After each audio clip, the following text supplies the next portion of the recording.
Assalamu alaikum wa rahmatullahi wa barakatuhu, and welcome to another edition of Faith Matters, an interactive program where you, our audience here on MTA, set the agenda in terms of the questions you sent in. And again, we've received many questions covering various issues. However, as with the previous program, what we thought we'd do today, bearing in mind some of the allegations which are made against the community, indeed, recently one of the other Islamic channels raised a series of allegations, the channel was Akhira, against the community, unfounded, certainly from our perspective. And what we will be doing today is taking those allegations and providing you, our viewers, and indeed those who raise the questions, most importantly, with the answers to actually refute those and to demonstrate what the true Ahmadiyya Islamic viewpoint is. And it's in that context we ask you, as you hear the answers, to please respond, raise questions, ask questions. And the email address, for those of you not yet familiar with it, it's faithmatters@mta.tv. That's faithmatters, one word, @mta.tv. And the fax number, as you hear the answers, please do make a note of that as well. It's 44 for the UK, 208-687-8037. And with that, I move to my very distinguished panel. Assalamu alaikum wa rahmatullah.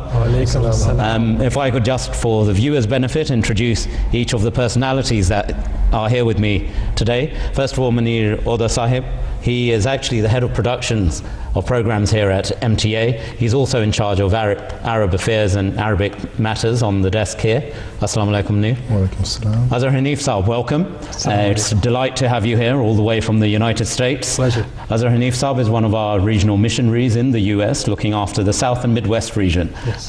Welcome to Faith Matters. And I'm delighted also to welcome Abdul Awal Khan Chaudhry Sahib, who's our missionary in charge in Bangladesh. Assalamu alaikum. Wa alaikum assalam. The pleasure is all mine. Jazakallah, it's a pleasure having you on Faith Matters. With that, gentlemen, as I said in my introduction, what we really want to do today is focus on some of those pertinent questions, issues which are often raised by a lot of our non-Ahmadi Muslim friends, and indeed those outside Islam as well, about the Ahmadiyya Muslim community itself. And I want to start with one which is pretty significant because it's raised about our literature, our books, but particularly those of Hadhrat Masih Maud al-Salam, Hadhrat Mirza Ghulam Ahmad. And the question is raised by a non-Ahmadi friend, but he's actually rooted it through Shahid Ahmad of Wandsworth, so Jazakallah Shahid for forwarding that question to us. And he writes, the friend is asking certainly, apart from the philosophy of the teachings of Islam, which Hadhrat Masih Maud al-Salam wrote, none of the books of Mirza Ghulam Ahmad or their translations are available to either members of the Jamaat or outside the world. Is the movement trying to hide something? Well, I mean, one of the things that just before we sort of move on, I wanted to raise, yes, we have got various books which are published, but just here, as I'm reaching across, one of the primary books that was raised is this particular book, which you can see as an English translation of Jesus in India. This was a translation of the Urdu book that Hazrat Promised Messiah wrote, which was Masih Hindustan Mein. So this is the English translation, and just to demonstrate to our viewers, because it's often said we don't, maybe we're hiding something. Well, here is the Arabic version, and if I may, it's not just the major languages. I'll hold up that particular version as well. Even some of the minor languages in terms of those that are less widely spoken across the world, and I believe this is one in Albanian. Now these are just three examples to demonstrate and perhaps address directly and in practical terms some of the doubts and sometimes some of the questions which are raised against the community. But in the first instance, Azhar Saab, can I come to you on this? This allegation is basically, it's unfounded like all the others we often hear. It's an unfounded, baseless allegation. Yes, it's a sign that the argumentation has gone toward a low level where you cannot even be factual in your presentation of an allegation. The individual who raised this concern himself would indicate that if you go to our website, alislam.org, you will find the books there available for download. So in the very basis of the argument, one of the most powerful answers is giving. Anyone in the world who has access to a computer can go to the website right at this very moment as I speak, and go to the website and click on the side links and see so many foreign languages where they can download the books that were written by promised Messiah alayhi salam, and that are available in English, in Spanish, in Turkish, in Arabic, in Albanian, and so many different languages. One example you gave there's so many others. The key here is was there something sinister behind this? Exactly, I think that's the implication which is being raised. The very idea that we're trying to hide something, as if we are unable to present our arguments except behind some subterfuge or some deception. And the reality is quite the opposite. I'm from an English-speaking nation, United States. And there would be an impossibility to convince the people who have joined Ahmadiyya on the basis of what's being said here, that we are not ignorant people. We have the capacity to discern truth from falsehood based on the information given to us. We have gone through ages of different groups, communist parties or whatever different groups, who have tried to use this methodology of preventing the masses from knowing all the truth by just supplying them little tidbits and little pieces of information there, here and there. And so we're in an information age. Anyone can check these facts out. Indeed. And we could not afford to approach our message from this perspective by saying we will attempt to suppress information in an information age. As I say, it's a click away one can find that basic fact that what is and is not available in Ahmadiyya Jamaat. Let me just, in conclusion, add this point. It's true that we had to be very meticulous and very conscientious of what is translated. Indeed. Now again, I'm speaking about English. And I've spent time in Pakistan. I've studied the Urdu language, the Arabic language, to an extent where at least I know this much. To translate anything from one language to another is a very difficult affair. Indeed. To capture the thoughts of the author. Of course. And the manner which truly represents what he is attempting to say is something of such a high level of need for integrity that the early Muslims refused to translate the Quran from Arabic to another language. Indeed. They were preventing it because they were afraid that in this translation you may misconstrue or you may create misunderstandings about the word of Allah subhanahu wa ta'ala. And the same is true for any book. So naturally, if you're assuming that all of the books are not translated, it's true. All of the books of Hadhrat Masih Maud that were written in Urdu, in Persian, in Arabic, etc., have not been translated, but the process is ongoing. Indeed, just picking up on that point though, Hadhrat Masih Maud did write in more than one language. I mean, in his own actions, he's already demonstrated that, again, there is nothing here for one language or the other. Yes. Arabic was the language of the Holy Prophet ﷺ. It is indeed the language of the Holy Quran, and the evidence is in his own actions already. Exactly so. The evidence is there, and the proof is also there that now more and more books with each passing year is being translated. Indeed. And more of the full scope of the message is being understood by a wider range of the people throughout the world. Beginning from the Quran, which this is the community that had took up that challenge to bring first and foremost the word of Allah subhanahu wa ta'ala to mankind. And then the explanations of the exposition of this word of Allah, because Hadhrat Masih Maud didn't come with a new religion or a new word. He came like Isa alayhi salam to make people understand what they have failed to understand in the course of centuries of being perhaps controlled and being by the ulama under only their interpretations as they were presenting them. He opened it up, in fact. He did the exact opposite of what's being claimed or being alleged that he did. Indeed. If I can bring you in here. The first obligation of the community, we all know, I mean, as you grew up in the community, was the basic principle that what is the ultimate book in terms of translating and communicating across the world, and that is the Holy Quran. Yes. I mean, perhaps you could also highlight some of the work that... Well, I can talk about my own country. Of course, we're in Bangladesh. We published our Holy Quran's translation in 1989, and people accepted it with wholeheartedness. And when you say people, sorry, they're just the whole community. All communities. They said this is one of the greatest research work we have ever seen, because it includes a lot of commentaries. And it includes scientific aspects as well. And they say that this is the first time we are seeing commentaries of the Holy Quran touching science and technology. So this is one of the things we remember about the replication of the people over there as well. That was a good sign. Then of course a portion of the reactionary clerics, They came up with the allegation this is not a correct commentary and this and that and whatnot. But people are still full of praise for that commentary. That day our ex-minister and advisor to the government, Mrs. Sultana Kamal, was saying that my mother, poet Sufia Kamal, kind of national figure who passed away, she said before her death to her daughter, who became an advisor to the government, very openly, that look, I have gone through many translations of the Holy Quran and commentaries, but Ahmadiyya commentary is the best. Indeed. So, and she has it right now in her table. In her own library. Yes. And I think that's, Munir, if I can come to you, it's an important point. I mean, there's two elements to this question. That one, we don't translate things, and I think it's very clear from the practical example of Al-Sab just gave in Bangladesh of how the Holy Quran will be, and we defy anyone to question that, will be and will remain for the end of the days, our primary obligation. Absolutely. But further to that, we have, as was said by Al-Sab, nothing to hide, but it's ensuring the meticulous translation of any book or any translation, because we all know that in translation something lost. But the other element also perhaps you could cover is this thing that we've got something to hide, that we're a closed, secret community. The Jamaat is got a universal, that's one thing, a universal language that we address the whole world in the same language, regardless to your color, creed, race, whether you belong to the Jewish faith or any other Christian faith or any other faith around the world. And that's what the Jamaat has presented from its very inception.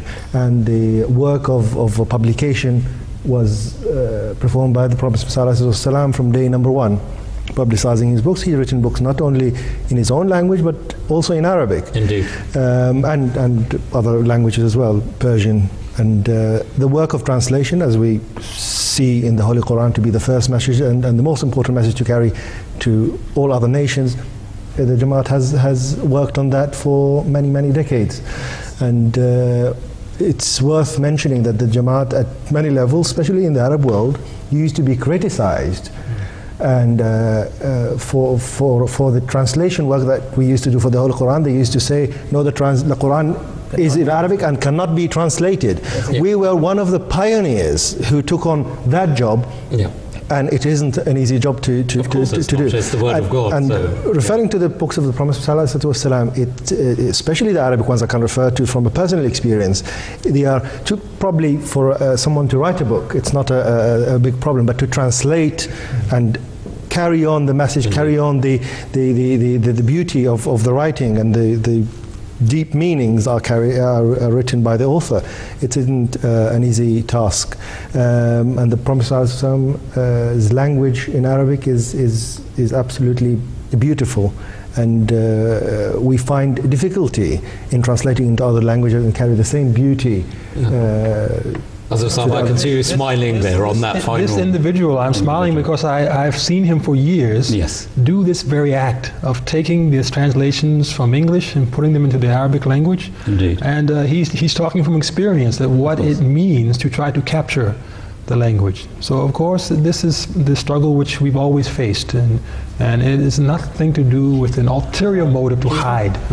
Apart from the philosophy of the teachings of Islam, none of the books of Mirza Ghulam Ahmad or their translations, that means he also says that the books of Masih Maud is not open to all. Yes. Anybody can go to the Urdu website and find out the whole collection. And there is some amusement in that, because he says the books aren't, well, if they're not available, it can't be a book. So, I mean, there's a contradiction in the question itself. Definitely. So, Jazakallah, I think, Shahid Saab, I hope your friend has got an answer there, and indeed, if he wants to write in directly to us here at Faith Matters, the email is well known, faithmatters@mta.tv. Please do respond to that. And the final point I'll just make is this issue of openness, or we've got something to hide. And the initial practical example, here at Batul Fatu, where we're filming today, this is one of the biggest mosques in the world, and the doors are open. The community recognizes it. This place is used by the schools, the colleges, the local authorities for its purposes. So this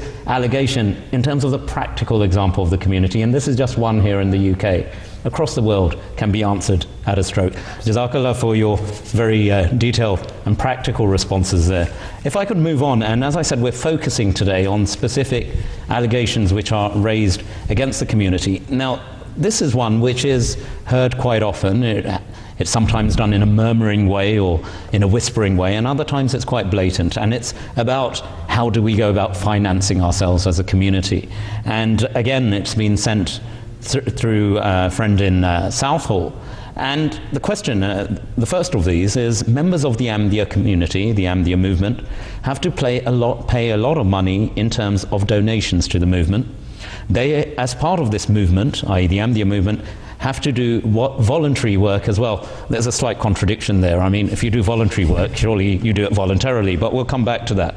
The movement just takes from the members and does not give anything in turn. Azhar Sahib.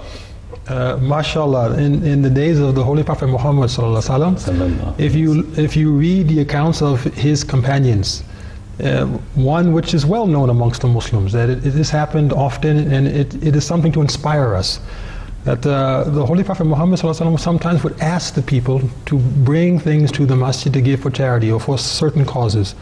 And Hazrat Umar, who was a man who loved him and loved Islam dearly, would do anything for him, would come forward and bring perhaps half of his wealth in the service of Islam. No complaint, no criticism there. This is a wonderful act of Allah, to serve the service of Allah. Indeed.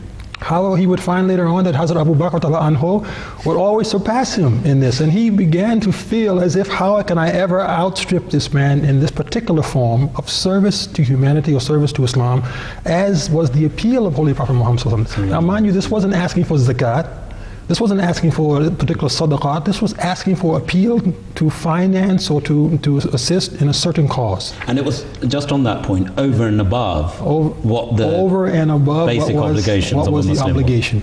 So this is something which is not un-Islamic or unethical or burdensome to a people who are willing to embrace this form of service for a special cause as they see fit. It's done in the churches, it's done in the synagogues, it's done wherever you find communities being raised. It's in fact done by every organization on the face of the sun. There's not one that can be financed and run without some kind of money being generated. Of course. Now what would they prefer? What would be the other option?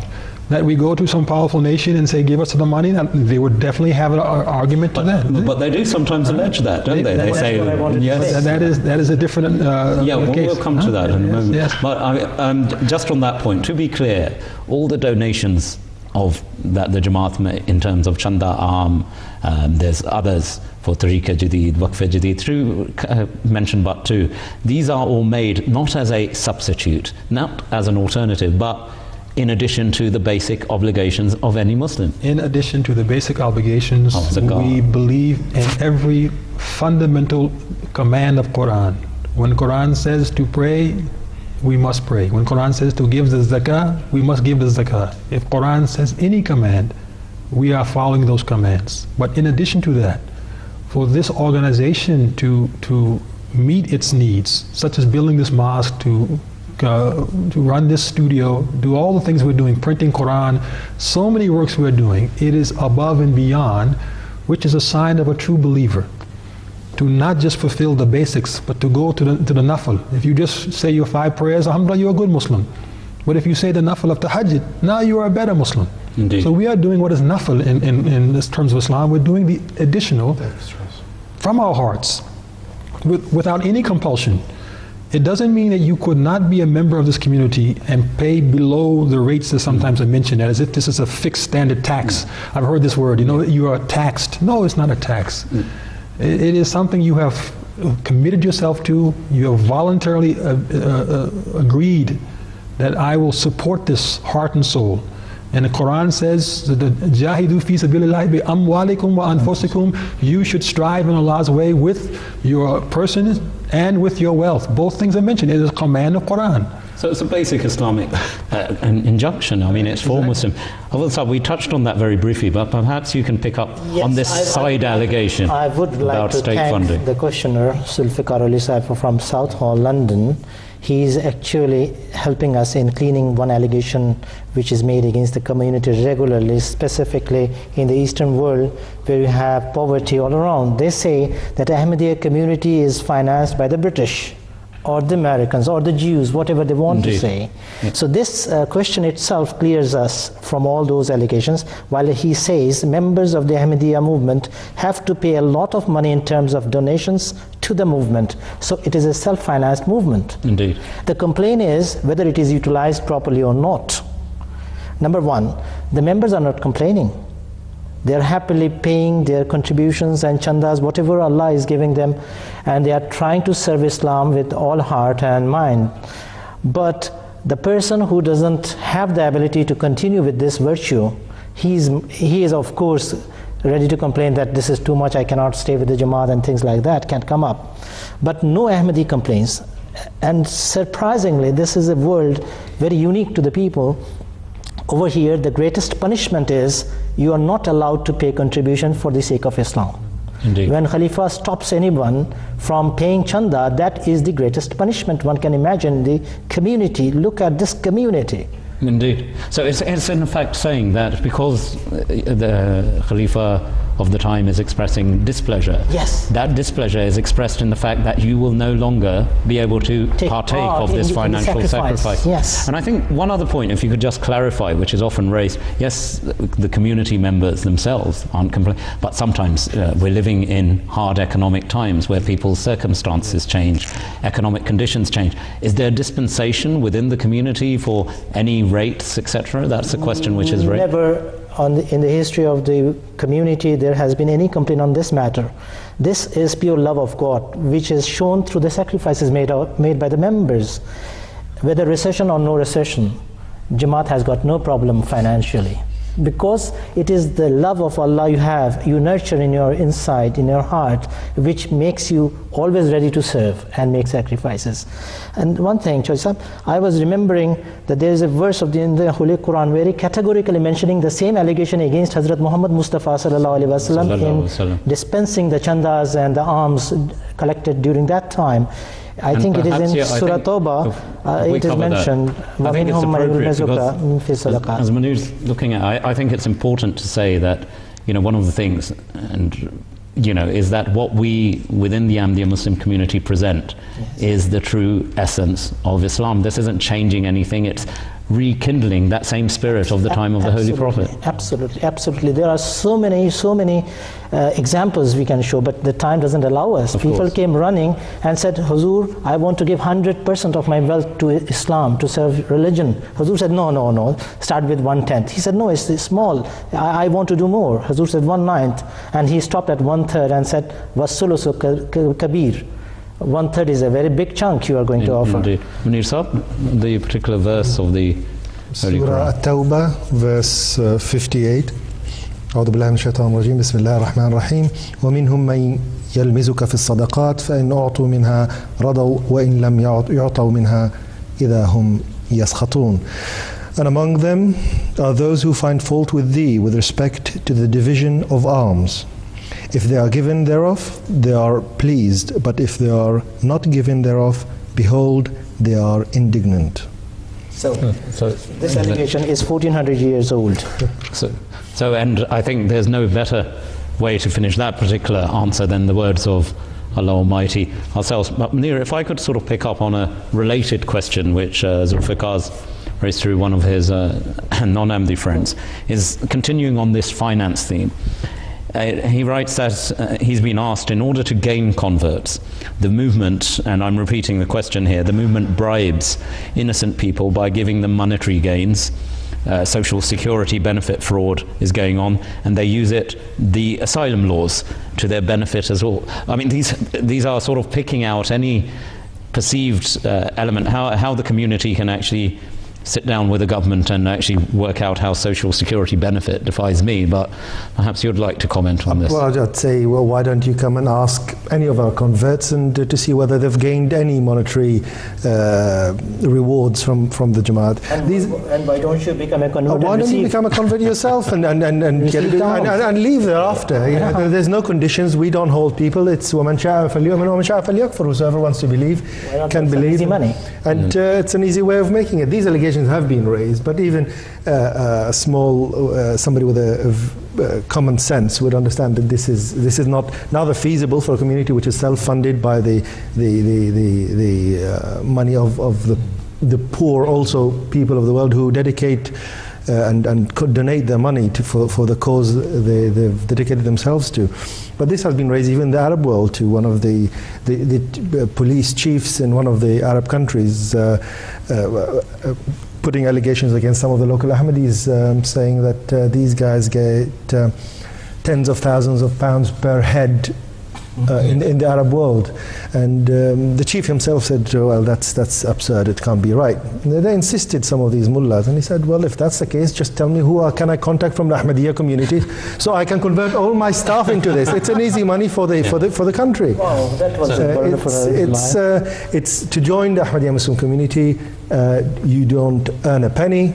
It's on the contrary, you start paying from day number one for the cause and the dedication that you've and as a sub, if I could just clarify one thing for our viewers, and perhaps you can highlight this particular issue, this kind of thing that the community somehow condones social benefit fraud, how it abuses or can somehow work the asylum laws in its favor. The asylum laws in whatever country, whether you're in the UK or the United States or anywhere, they're set there by the governments of the country, and it's for them to apply them, look on the merit of each case, and then make a decision. But equally, this sort of suggestion of some kind of collusion going on. The founder of the Jamaat, Hadhrat Mirza Ghulam Ahmad Qadiani alayhi salam, set such a high standard of truthfulness and honesty for every member of Jamaat thereafter. If you follow that standard, then there's no way you can assume that you can take these type of benefits and in your heart and mind consider yourself a true member of the Jamaat. That is to say that we cannot disregard the fact that maybe someone out there has done something wrong. Indeed. That'll be true for any group of human beings. You will find some who will be weak and will make mistakes, and I mean, this is the very fact why Allah opens the door to tawbah, istighfar, etc., because man makes a mistake. But as a general principle, we follow his high standard of honesty.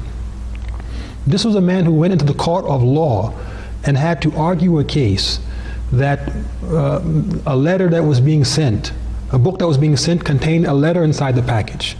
And the case was being presented that this was fraud on his part. Indeed. That he should be guilty of some crime and be punished based on that. And to get himself out of the case, his lawyer was arguing with him that just tell this story to the magistrate that somehow you didn't put it in or something else happened. He refused. On the very basic principle of honesty and justice, that what happened, I will explain myself, come what may. Whether they convict me of a crime or not, I must be a Muslim which is truthful. I must stand by this principle. In that he demonstrated, Hazrat Masih Maud, exactly the essence of what the Holy Prophet ultimately said, always speak and profess the truth, even if the truth is against you. Exactly. And I think that was demonstrated by his personal example. One very important thing is the result of the converts. No convert who has entered the pale of Ahmadiyya through bribes can show the depth of Iman as been demonstrated by the Ahmadis worldwide. Nobody will give your life for the money you are receiving as a bribe. He will definitely leave Ahmadiyyat immediately.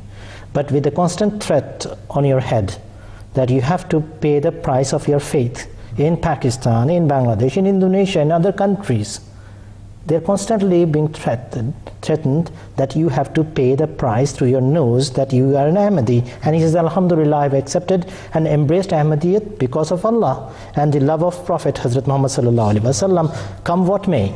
This cannot be the result of any bribery. The money cannot bring this change. It comes from within. Indeed. Well, I hope we have in the question and the answers there very much answered, I think, quite comprehensively the questions raised. But if you do have any further questions on the answers you've heard, please do write in to faithmatters@mta.tv, or if you choose to use the fax, it's 0208 687 8037. And I want to, if I may, Abul-Sab, pick up on this final point you've just said, because it's another allegation which is often put to the community, and you touched on that in your response just now, this whole issue of persecution. It is alleged by some And the allegation has been made quite recently as well that it's almost this issue of persecution is overplayed by the Ahmadiyya Muslim community, and in the context of Muslim suffering overall, it's insignificant. Bangladesh is one of the examples. Indeed. Well, I would like to put the emphasis on this. He said the standard of morality and standard of truthfulness has been set in this era by Hadhrat Masih Maud alayhi salatu wasalam. And we, being humble, very weak Ahmadis, we have tried our level best to uphold the standards there, and we have seen the results. The civil society gave us full support. The media gave us full support. The NGOs gave us full support. They said, look, write down that your women have been raped. We said, no rape case has taken place. Why should we utter that word? They have been beaten. I mean, 17 stitches have been given to her on the skull, but she was not raped. Yes. See, the reporter said, no, you need it for your betterment. We said, we don't need this. So it's no exaggeration. Honest. Honesty. 36 attacks and attempts in 3 years' time, and we have recorded each of them. And when it stopped, we stopped recording them. And that gave us a boost. That gave us a credibility nobody can challenge. Right now, if Ahmadiyya Jamaat in Bangladesh says this has happened, nothing else is required, this has happened. Because they have tried us. They have tried us in many ways, and they have found that they don't go for any kind of exaggeration. Even people from the diplomatic corps, they came and offered their help in this regard of asylum and other things. We said, okay, that is your matter, but these are the facts and realities. Take it or leave it, this is up to you. But we are not going to say any word beyond the truth and the fact. Just on that, I mean, that's the Bangladesh example. Civil rights. This was something America is renowned for in history, etc. And the issue does become one of civil rights, human rights, and the persecution issue is based on those basic dignity, the basic human rights any human being should be afforded. And that's what the issue of persecution is, surely, with the Ahmadiyya community. Yes. It is an excellent way of analyzing what is the value of a human being. Every human being has some value, does he not, or she not?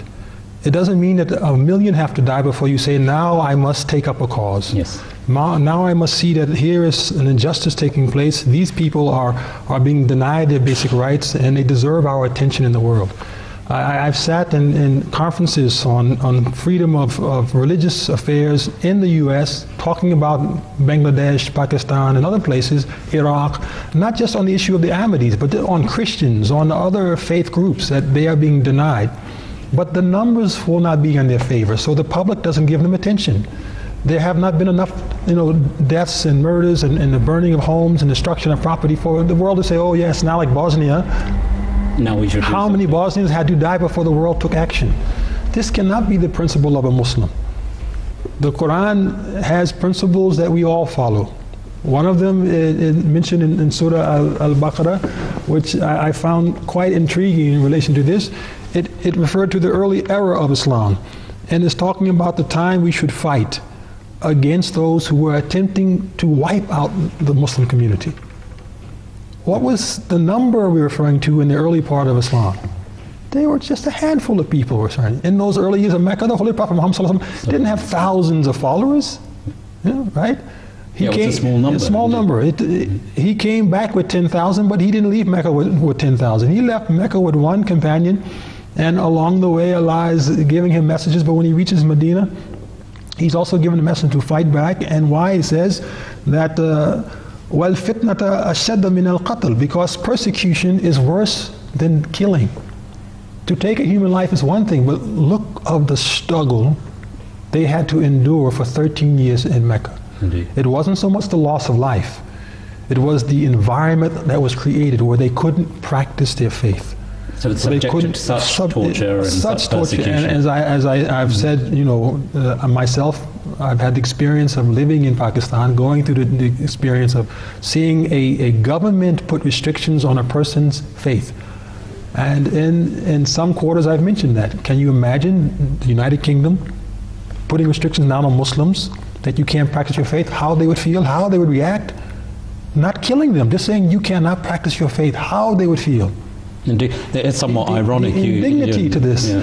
They would be raising, hue and cry, look at our condition in this nation. And even though they're not being killed, and if one or two of them should happen to die, this would be the ultimate cause they would raise in the UN and every human rights organization group around the world. So why would they say that just because 100 of your members have died, this doesn't require any real significance as compared to the thousands who have died in Palestine or elsewhere? And it isn't a numbers game, is it, Munir? I mean, the idea that Muslims should only, raise a cry is once numbers go over some kind of threshold. Already, as Asab has given the example of the Holy Prophet and Sallallahu Alaihi Wasallam, and there's no better example. But there's linked to this allegation is this thought that when you put it into the context of Muslim suffering, the Ahmadiyya Muslim suffering is minor, and we've already heard. But the other issue which is raised is surely one of the perpetrator of that suffering. I mean, you're Palestinian in terms of your own. I mean, being a Palestinian and an Ahmadi at the same time. I mean, finding myself being, or any members of the community I belong to, persecuted by so-called other Muslim brothers, like in Pakistan, Bangladesh, Indonesia, for what? For saying Ashhadu an la ilaha illallah Muhammad Rasulullah, for what crime of ours? For just raising the same kalima, for attributing ourselves and calling ourselves Muslim and practicing and fulfilling the 5 pillars of Islam. In comparison, I look at the so-called people who are the Palestinians are fighting against the Israelis. You call their so-called enemies, and you're expecting the same mercy from them, which I don't see from you. It's total. It's the classic do as I say, not as I do syndrome here. Absolutely, I think that seems to be. Yes. It is worth mentioning that a lot of the killings that is happening also in Palestine and other places of Arabia, Iraq, and Muslims are fighting Muslims, and a lot of lives are being. Is that correct? Is that that needs to be raised, and we do raise it. And a verse of the Holy Quran where it mentions if a nafs was killed without any reason, as if you have killed the whole. As if you've killed the whole of mankind. So whether it's one or thousands, it's irrelevant. Yeah, and just on that point, I think when the Bosnian War was occurring and the tragedy that was unfolding there, the Ahmadiyya Muslim community, for viewers' interest, some may remember, but certainly the Ahmadiyya Muslim community was at the forefront of actually helping and alleviating the plight, not just of Bosnian Muslims, but innocent Croats and Serbs, whatever people's faith was, where innocents are being oppressed, where innocents are being persecuted. The Ahmadiyya Muslim community has been at the forefront of actually raising the voice against these kind of injustices. Exactly. Jazakallah very much thank you very much for your responses. Moving swiftly on, if I may, we've got another question which comes from Murad Qureshi Saab from London. Again, it's been forwarded to him by one of his non-Ahmadi friends, and he writes this, that the Jamaat Ahmadiyya is a community who has allegedly, na'uzubillah, distorted the word of God to suit their own claims. And he gives the example that in the first verses of Surah Al-Baqarah, where the word Akhira is mentioned, it is translated by Ahmadis as meaning, and I'll quote, revelations yet to come, whereas Muslims translate it as the hereafter. Which of the translations is correct? Well, this is very important point. Quran has been revealed in Arabic, and Arabic is a very deep language. And that is why Allah has chosen this language to convey His final message in the sense of final revelation of Sharia. It's the mother of languages. Yes. Now, Akhira, this word itself has a meaning, literal meaning, more than one. If you take it as a terminology, it means the hereafter. But if you keep it open, it means whatever is coming next. Al-Akhira, allati yati ba'du. So, allati ta'ti ba'du. So anything which comes and follows is under the banner Al-Akhirah. Now see the context. I would request Brother Oda to find out that verse. يُؤْمِنُونَ بِمَا أُنزِلَ إِلَيْكَ وَالَّذِينَ يُؤْمِنُونَ بِمَا أُنزِلَ إِلَيْكَ وَمَا أُنزِلَ مِنْ قَبْلِكَ وَبِالْآخِرَةِ هُمْ يُوقِنُونَ. The context is very important to know, and I would request him to go through that portion. I think, Munir, you have the context there. Yes. Yes. If you wouldn't mind. This is from the second verse. Bismillah ar-Rahman ar-Rahim. Bismillah ar-Rahman ar-Rahim. Alif Lam Mim. Dhalika al-Kitabu la rayba fih. This is a perfect book. There is no doubt in it. It is a guidance for the righteous who believe in the unseen and observe prayer and spend out of what we have provided for them, and who believe in that which has been revealed to thee. And recite the Arabic first. وَالَّذِينَ يُؤْمِنُونَ بِمَا أُنزِلَ إِلَيْكَ وَمَا أُنزِلَ مِنْ قَبْلِكَ وَبِالْآخِرَةِ هُمْ يُوقِنُونَ. And those who believe in which has been revealed to thee and that which was revealed before thee. And they have a firm faith in the Akhira, the hereafter, or what is yet to come, as we translate it. Yes. So you see, the context is regarding the revelation received by Hazrat Muhammad sallallahu alaihi wasallam and the revelations received by the prophets before him. And the next word Allah comes into saying, وَبِالْآخِرَةِ هُمْ يُوقِنُونَ, and they believe firmly in what is to come yet. Okay. So that is the context which makes it open. Now, if anybody says Al-Akhirah means hereafter, definitely as a term or a terminology, it does mean the hereafter. But if you take the word for literal translation, it means anything which comes later. So we have the open attitude towards Quran. Let Quran speak up for itself. The context says that it is connected to revelation, and that is why one of our translations are carrying that they believe in what is yet to come. But one of our translations also say they believe firmly in the hereafter. So both of them are accepted in Ahmadiyya translation.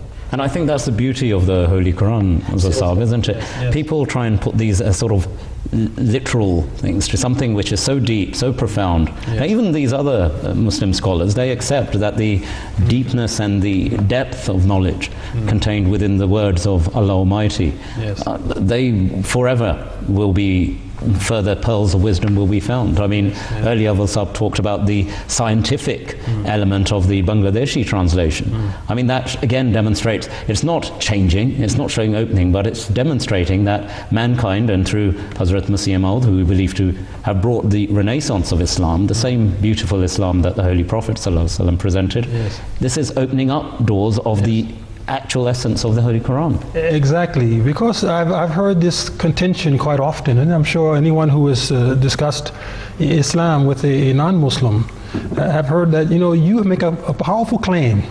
You assert that your holy scripture is perfect and it's last, and it can supply the needs not just now but for all future times. Indeed. How is this possible that one book can contain such basis of knowledge that for all times to come, whatever the conditions that will appear in human civilizations, not just now, 100 years from now, 1,000 years from now, this Quran will still be a perfect book for them? It is in the beauty of this language that the Quran is so comprehensive. Meanings will always apply as the ages move forward, and more can be culled and can be gained out of what we see as a simple translation. So Quran says these verses, they're also susceptible to different translations or interpretations. That is the beauty of it. Indeed. It can keep opening up new avenues. Now, I just want to also mention that I found, as Maulana Abul was reading it, it struck me that Christians also talk about the latter days.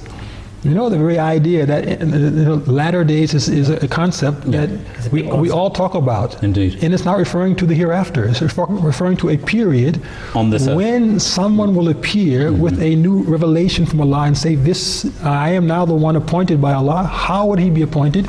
Allah would have to tell him, would have to reveal to him, you are the appointed one.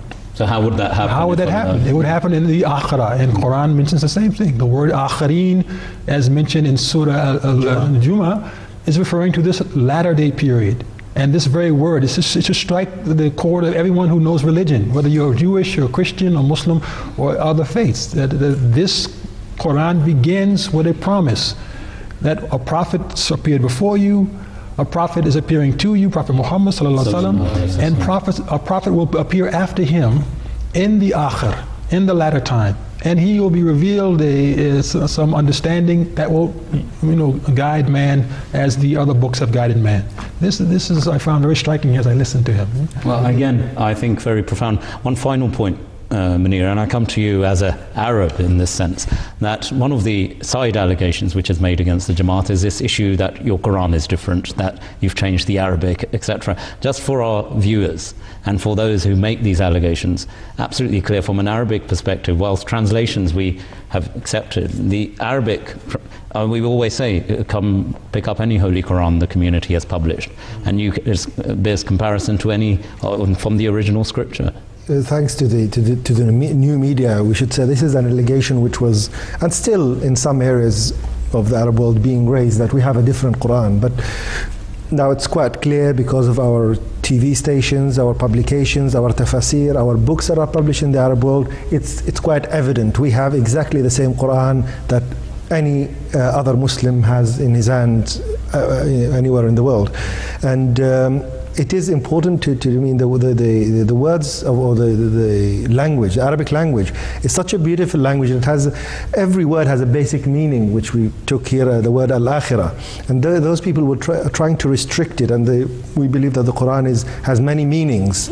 And that reveals it, or some of the meanings are revealed as time passes on, as Rasab has mentioned.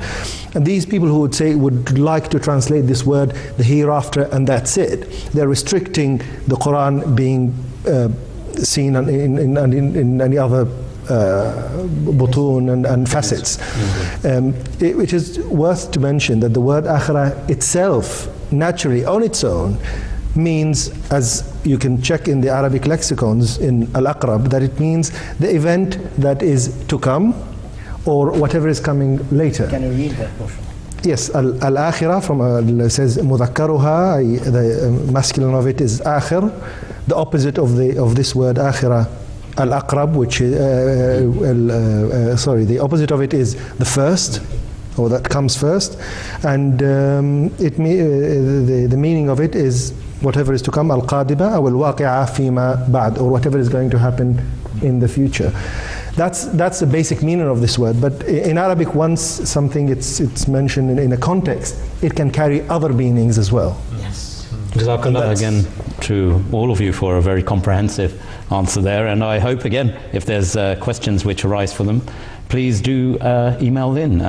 Put click to button, and faithmatters@mta.tv is the address you need to send in your emails. If I could move forward again before time catches up on us, there's a lot of questions we've received. There's another one which is an allegation which is raised, and the question comes through Iqbal Sheikh of Manchester. Jazakallah Iqbal Saab for sending this through, and it's again raised by a non-Ahmadi friend of his, which says Ahmadis are not Muslims, they are Kafirs. Statement there, because all other Muslims are unanimous in saying Ahmadis are Kafirs and not Muslims. It would be an interesting question to pose to our own Muslim friends. I'm sure many would challenge that. The hadith that Muslims will be divided into 73 sects and only one sect will be on the right path does not apply to Ahmadis, because they are a different religion. They have their own holy city in Qadian. They have their own system of donations. Well, we've covered that already, instead of parallel to zakat. And they have their own prophet and their system of khilafat and their own cult. He uses the word, which is derogatory, but I repeat the question here, cult rituals. A lot of allegations there, but let's take these in part. Azasab, first of all, if you could start off this element which is being asked, that the Muslims will be divided into 73 sects, but because Ahmadis aren't Muslims and they're a different religion, it doesn't apply to the Ahmadiyya movement. Well, the very idea that Iqbal Sheikh is raising is fundamental to the differences between every Muslim sect. I recall, I'm glad it's one of his friends. Yes, obviously, yes. Now, I want to emphasize that in the beginning of this formation of this Jamaat Ahmadiyya, Hazrat Masih Marud, Hazrat Mirza Ghulam Ahmad alayhi salam, did not wish to call himself by anything other than the name al-Islam. A census took place years after the formation of this Jamaat, when it received the official name of Jamaat al-Ahmadiyya. Prior to that, he had no concern for this issue of singling this community out as a separate body from Islam. But in the presence of all these other groups out there, how do you distinguish yourself? How do you make yourself known by those who are seeking the true path? As the Holy Prophet Muhammad has said, we must do in a latter point of the Muslim world. So it wasn't done to divide, it was to distinguish between the Ahmadiyya Muslim interpretation. As the Holy Prophet himself predicted, that our ummah will be divided into these different groups. And all of these groups will, for some reason or other, or some beliefs or other, they'll be heading toward the anar, the hellfire, he's saying. Except one group. And he called this group al-Jama'ah. And we are saying that in this sense, we all had to search for that one particular group. It is the calling to every single Muslim to make sure you are on the path and you should remain on the path, and if you happen to go in diversion, and we were going to go into diversion, it was prophesied and predicted, to find this one Jama'ah. And thus you cannot say this is the one outside of the pale, it is the one that is truly within. The rest are the divisions, the rest are the diversions, or the ones who have failed to remain true to that true essence to the path that was laid out originally by Holy Prophet Muhammad. Just on that, also distinguishing features. This is often you're raised. Why the Ahmadiyya Muslim community is that sect that? Number one, Ahmadiyya name is derived from Hadhrat Muhammad sallallahu alaihi wasallam's second main name, Ahmad. Ahmad means the one who praises. We are not praiseworthy. We praise Allah. We try to praise Hazrat Muhammad Mustafa sallallahu alaihi wasallam. What better name could have been there?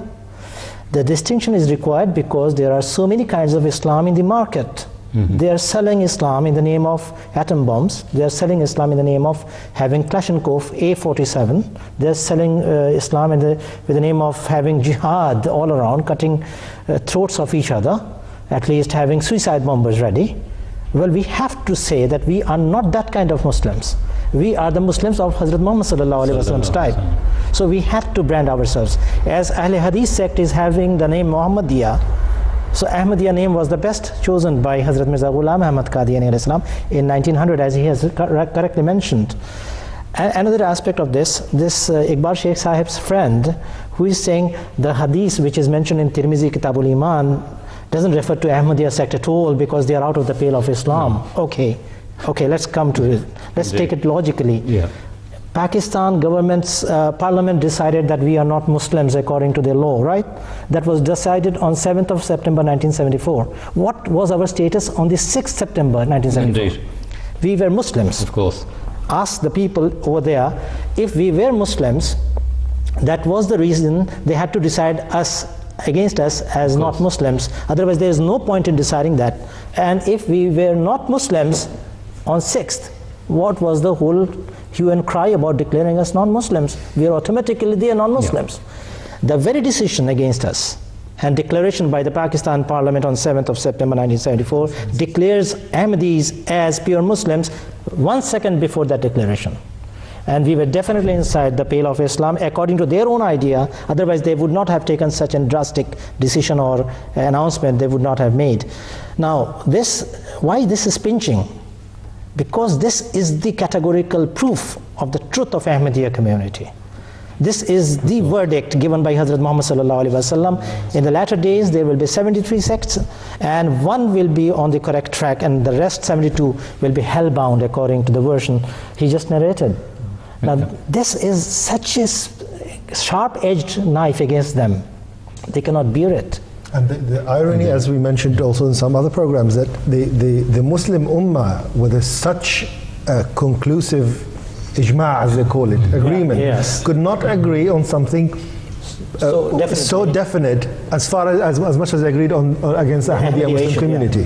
So the Ahmadiyya united them over just one issue. Against, and as I said, what a coincidence, how Allah made them make this decision. And he mentioned 72. Indeed. Mufti Mahmud Sahib mentioned in Nawai Waqt in that time categorically that we 72 sect together have decided against Ahmadis as they are not Muslims. So he has categorically mentioned that 73rd is the Ahmadiyya community. So no chance of escape here. Indeed. The question is quite deep, and there were various parts to it. I come to another component part, and I think, Iqbal Sahab, I hope your friend has received that. I mean, you can't go changing the words of the Holy Prophet, sallallahu alaihi wasallam. He's the one who declared this, and you've got the government of Pakistan in 1974, as we heard of Sahab, trying to change that notion. That's very much a matter of them, for them to deal with. But coming to this issue of parallel holy cities, yes. Nauzubillah, that we hold Qadian in the same way as we hold the city of Mecca and Medina, for that matter.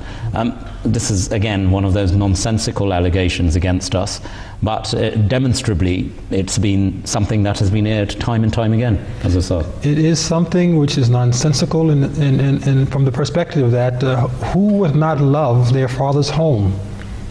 Who would not still have an affiliation with their mother and their motherland, and things which have raised them? I've come from the USA. I can live in the UK as long as I want. I will still have feelings from my country and desires to go back and experience what I experienced when I was growing up. Of course. So this is a natural affinity we'll have with something related to a person we love, our prophet. Hadhrat Ahmad alayhi salam. We will have love for him. We will have love for the place of his birth, where Allah raised him up and showed it signs at that place. I myself have been there, and I've witnessed it with my own eyes, that what experience it is to be in the place of a holy man. People travel the world in every religion to go to places where they feel holy men have lived. And they go there to meditate and to reflect and to try to walk in the footsteps of those people. To say that's parallel to whoever brought their faith, this could be the Christians, the Jews, the Buddhists, whoever they may be, is completely nonsensical. You'll have love for that place. At the same time, there's no Muslim in the world who forgets the origin of this faith. The origin being Prophet Muhammad ﷺ, and the place of the birth of Islam being Mecca. And the ultimate holy house mentioned in the Holy Quran is Bakka, the Kaaba. Every Muslim understands this is the common denominator. We pray and face toward it 5 times a day to unite us in mind, heart, and spirit, that this is our home. This is the place we go for Hajj. This is the place we think of. The Hajj remains an obligation. I've been for Hajj by Allah's grace, and I went there not because I wanted to prove that Qadiani is not important to me, because this is one of my pillars of Islam. This is something I wanted to do in my lifetime. Many of the people who are in our community have done the same thing, including our first Khalifa. As soon as the second Khalifa, as soon as restrictions were there, of course they had to stop. And I think that's an important point, just on that restriction issue. I mean, first of all, picking up on 2 points there, Munir, if I may. One is the essence of holy cities. I mean, around Israel and Palestine, the birthplace of Hazrat Isa alayhi salam, Jesus Christ. Again, when you go to those places, I myself have experienced, there is a sense of history, there is a sense of belonging. Hazrat Ibrahim's in Hebron, again, that's another place. But coming back to this thing about the restrictions, it's not that Ahmadis Muslims don't desire to go to Mecca for Hajj. It's the fact that, again, we've got these man-made restrictions being imposed on the community. Absolutely, but wherever Allah subhanahu wa ta'ala has been also somewhat gave us the opportunity, especially people who hold documents that do not state their religion and faith, are able to go. A lot of our members from the UK and other Western countries do go to Hajj quite freely. And we don't hold Qadian or Rabwa at the same level as we hold, or a replacement in parallel. And that's quite clear. That's quite. I mean, those places remain. This is very surprising that first you close the chapter of their Hajj and then say, while you cannot go for Hajj, you are not Muslims. You're not a Muslim. Indeed. Open it up. I request you that if you can arrange a visa for my Hajj as an Ahmadiyya Muslim missionary, I'll be happy to go. I'll be very happy to go with Hazur when he is allowed to go to Hajj. So I'm picking up on that. I think some of our other Muslim brothers miss this point, and sisters indeed, when they're raising this allegation against the Ahmadiyya Jamaat, that there are conditions to be met in performing the Hajj. Now, if the government is... Right, it's very categorically mentioned in the Holy Quran, وَلِلَّهِ عَلَى النَّاسِ حِجُّ الْبَيْتِ مَنِ اسْتَطَاعَ إِلَيْهِ سَبِيلًا. The condition is very specific, that if you have the ability to reach to Kaaba safely, And that's a crucial point, safely. Absolutely. Absolutely. I think people sometimes forget, Hazrat Sallallahu Alaihi Wasallam did not perform the pilgrimage which he was forbidden from. So that is the sunnah we follow. So Hajj is essential if the conditions are fulfilled. So American people, they can go freely. Exactly. Even my parents went in 1974, there was no problem. And but I personally, being an Ahmadi missionary, I have to seek permissions openly as an Ahmadi to perform my pilgrimage with permission of Huzur, of course. But if I get it, definitely I will. Inshallah, I think we all would desire to be there with Huzur if God, and ultimately it's in God's hands, so be it. And I think just to be absolutely clear for our viewers on faith matters, that this issue is an allegation raised about alternative ways of worship, alternative directions of worship. Nothing could be further from the truth. It's unequivocal, it's clear that Ahmadi Muslims, like all other Muslims, the 1.5, 1.6 billion Muslims around the world, we turn to one direction, and that is to the holy city of Mecca and the Kaaba in our prayers 5 times a day, like any other Muslim. Again, continuing with Iqbal's Saab's friend's questions, another quite pertinent question about, we've covered off, I think, earlier this issue of alternatives to zakat. We were quite clear. This is in addition. It's financial sacrifice being part of our faith. But they have their own profit, is one allegation, and linked to that, their system of khilafat and their own rituals. Yes, yes. Hazrat Saab. You know, having an additional prophet to the Shari prophet, the law-bearing prophet, is not in itself indicative of a new religion. If it were the case, Hazrat Musa would not have asked Allah, "Oh Allah, appoint my brother as wazir, as a minister, as assistant to me." For in the course of appointing a prophet, while there existed a law-bearing prophet, you are assuming that the additional prophet would have created a division. Indeed. The additional prophet is somehow contradicting or displacing, assuming the role of the law-bearing messenger. So this is something that, again, I feel is completely misunderstood, that the Jamaat Ahmadiyya stance is not that the coming of Hazrat Mirza Ghulam Qadiani alayhi salam is a sign of a new religion, just because he's a prophet. Again, there have been so many Jewish prophets after the appearance of Hazrat Musa alayhi salam. So there have been prophets who have now been, there's a prophet who is predicted to come in the Muslim world. Let's put it aside for a moment that you accept or reject Hazrat Mirza Ghulam Ahmad alayhi salam. If tomorrow, you know, in Lebanon on some minaret, a person appears and says, "I am the Isa and I am the Prophet of Allah," because in the Sahih Muslim, it is mentioned that when this Isa comes, he will be Nabiullah. It mentions 4 times in this hadith. Yes. 4 times it's mentioned. If it happens tomorrow, he appears and makes the claim as all the Muslims are shouting that, "Oh no, the Isa has yet to come," and okay, he comes tomorrow. He makes the claim and he says, "Yes, I am Nabiullah." Will that somehow be an indication that he has superseded the messengership of Prophet Muhammad sallallahu alaihi wasallam? Never. They say no, because they believe, if they will, that he came later or came before, whatever it is. Just the fact of the claim I'm talking about now. Someone can appear tomorrow, claim to be a messenger, and not disturb them in terms of what they believe is going to happen. What we say is, in our sense, that has already happened. You are waiting for the person to appear who will claim to be Hazrat Isa alayhi salam, who will claim to be a prophet. Indeed. And we have said that that person has already appeared. And his task wasn't to bring a new religion. And that was the personality that was Hazrat Mirza Ghulam Ahmad. His appearance was to re-establish the true message of Islam, as defined by Prophet Muhammad. One of the questions which often arises when we're talking about this is this whole issue of the Khatm al-Nubuwwat movement, Khatm al-Nabiyyin, and it seems ironic, does it not, that at one side they talk of in modern interpretations, as they call it themselves, that they've moved from this seal of prophets, other Muslims, to saying final prophet. The contradiction surely is one for them to answer. At one side they're saying there shall be no prophet after Prophet Muhammad sallallahu alaihi wasallam. Yet they, in the same breath after that, say we still await the return of the Messiah and the Mahdi. Will it be one? I mean, that's another discussion altogether. But how do they bring that contradiction together? This contradiction is there, very, very, very much there. And we have seen this phenomena in our country as well. we have a heap of records and literature, religious literature, which categorically mentions that the coming of Jesus in the latter days will definitely carry prophethood with him. And he will be a prophet under Hazrat Muhammad sallallahu alaihi wasallam's ummah. And he says he will personally be a prophet, and that prophethood will never go from him. So exactly this is the word used by Hazrat Masih Maud alayhi salam as Ummati Nabi. He is under Prophet Hazrat Muhammad sallallahu alaihi wasallam's jurisdiction, his commandments, and he is a prophet personally. So Awal Sahib, just to be clear, this interpretation, yes, it's non-Ahmadi Muslims who have made that declaration, yes, they've put it pen to paper, yes, yet they fail to accept what the Hazrat promised Messiah is saying. Yes, they do not understand that this is exactly what Mirza Ghulam Ahmad Qadiani alayhi salam has claimed.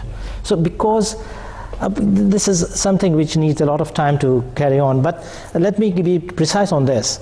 Now, when the questioner says that they have their own prophet, he is trying to avoid his responsibility. He is a Muslim, and as a Muslim, every single person has a duty to pay heed towards the words of the Holy Prophet Hazrat Muhammad sallallahu alaihi wasallam, who has categorically mentioned that a prophet, Jesus and Prophet Isa alayhi salam, will definitely come at the latter days, in the latter days. And he has mentioned it 4 times in Muslim Sharif, Kitab al-Fitan. He has mentioned it 4 times in Ibn Majah Sharif and in Kitab al-Fitan as well. So just to be clear for our viewers as well, yes, who may some know more about Islam, less so. Let us be clear, no matter what Muslim you are, we've talked earlier about 72, 73 sects, every Muslim is waiting for the return of Hadhrat Isa. That's true. Clear, it's unequivocal, it's categorical. Totally.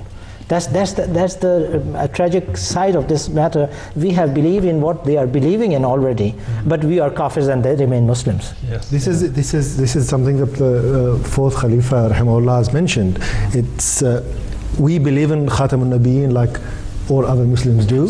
We believe that Isa alayhi salatu wasalam in the latter days will appear. We believe that. We believe that the Imam Mahdi will appear in the latter days. We believe the same.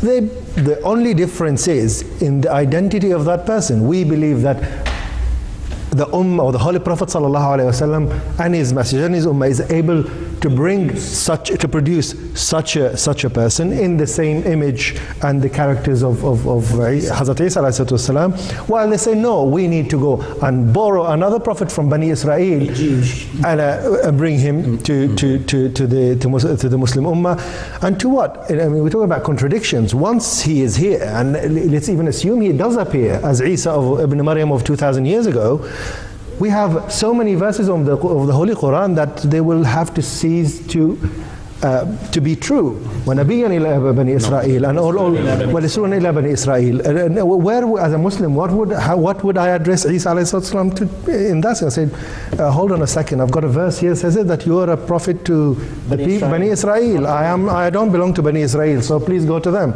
Indeed. I mean, these are the contradictions that they have to face. It's a matter of identity, who that person is. As I said, we're coming to the end of the program now, and very quickly on this point, and there are other questions, Iqbal Sahib, you rightly raised about khilafat and practices of the Ahmadiyya Muslim community, and we will cover these in future programs, but they're very in-depth questions and they require a proper in-depth response. So we will cover those, but just on this final point, on the identity of the Messiah, indeed the faith of the Messiah. It's a question often raised by Ahmadis to other Muslims that if it is the same Hazrat Isa alayhi salam who will return, how will he return? Will he return as a Christian?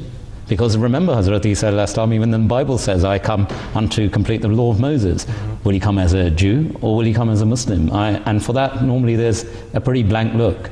Well, the look isn't blank, but when the point is raised, that look, you are saying to me as a Muslim, as Munir has said very, very beautifully, look, you're saying to me as a Muslim, the person who will now come to rescue the Ummah of Islam will not be a Muslim, it will be a Jew. Imagine if I told this to the Muslim world right now. The ones who are going to come and rescue the Palestinians from their plight will be Jewish soldiers. They'll throw me out. They'll reject me. That is impossible. We can never assume that this is going to be the solution from Allah subhanahu wa ta'ala. And the ones who we consider to be our inveterate enemies are going to come and rescue us from our plight. Right? The same is true for the condition of Islam. What you're asking me to believe is that Allah subhanahu wa ta'ala has claimed Isa will be of the Bani Israel, and we know he was. Whether you believe in Quran or you believe in the Bible or the Torah, this is what they're saying. He was born through Hadhrat Maryam, Allah be pleased with her, who was a Jewish mother. Therefore, he had to be by birth Jewish. And he claimed that my mission is for, in the Bible as well, to the lost sheep of the house of Israel, or as was mentioned, Rasulun ila Bani Israel. He is clearly mentioned that is my distinction. Where does it fit into the Muslim world? So you have to ask me the question, do you believe he'll come? I'll say yes. Do you believe he'll be a Muslim? I'll have to say yes, because unless he's a Muslim, he cannot come and be the one to bring me out of the conditions of in Islam. So once I say he's a Muslim, he cannot be that old prophet that he talked about 2,000 years ago. Okay. Hazrat Sahib, Munir Sahib, I'm afraid we're run short of time. It falls on me to actually first of all say to our viewers that this is vast subjects. We will continue. We've got a raft of questions we still have to answer, and we will answer them, and please do continue to email in. If you're using the email, it's not about pen to paper, it's about finger to keyboard. It's faithmatters@mta.tv. That's faithmatters, one word, @mta.tv. And you can also fax in your questions to us here in London, which is 44 for the UK, 208-687-8037. I'll repeat that again. That's 44 for the UK, 88687-8037. Finally, I would just like to thank my panel here. It's been an extremely interesting, intriguing, detailed and comprehensive discussion on several issues and constant allegations which are raised against the community. So Munir Sahib, Jazakumullah for your contributions, Hazrat Hanif Sahib for your scholarly contribution, and of course Hazrat Sahib for your personal example in Bangladesh, and of course the in-depth answers you gave using the Quran and the Hadith. And as a final point, I'll say to our viewers on Faith Matters, there are allegations raised against the Ahmadiyya Muslim community, and I'll tell you one thing, the Ahmadiyya Muslim community never has, never will, through our words, through our channel, through our books, ever shy away from answering any allegation. That's an assurance we can give you here right now from MTA, because that is the teaching we follow. It is the true teaching of the Holy Prophet sallallahu alaihi wasallam, which was the renaissance of Islam through the practices and the renaissance provided by Hazrat Mirza Ghulam Ahmad, who we believe to be the promised Messiah of the time. Thank you very much, viewers, for your time of watching Faith Matters. Until the next time, Assalamu alaikum.